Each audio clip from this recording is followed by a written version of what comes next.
Najmlađi obožavatelji nogometa proteklih su dana bili dio kampa u Dražicama, gdje su se na stadionu Riječine 4 dana održavali cjelodnevni treninzi i aktivnosti za polaznike. Djeca kad bi došla ujutro oko 9 sati, mi bi se ovdje kompletirali, napravili bi neki plan i program treninga, to bi prezentirali djeci.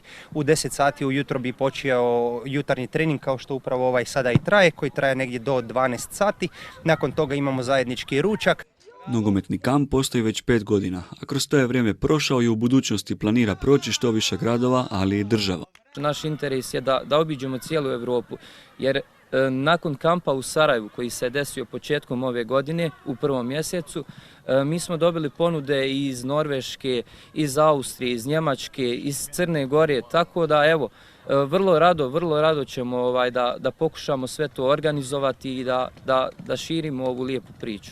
U kamp su stigla djeca iz Bosne i Hercegovine, ali i iz Slovenije. Od čak 60 djece koja su sudjelovala u kampu, našla se i grupa djevojčica. Upoznala sam puno novih prijatelja, trenera i igrača. Ovdje smo 4. dan, došli smo u ponedjeljak, a danas se vraćamo kući poslije jutarnjeg treninga i ručka. Lijepo mi je zato se i moja sestra bavi nogometom, pa sam mislila da bi to bilo lijepo, pa da skupa idemo u nogomet. Ja se bavim nogometom jer mi je to kao omiljeni sport i moj brat to trenira.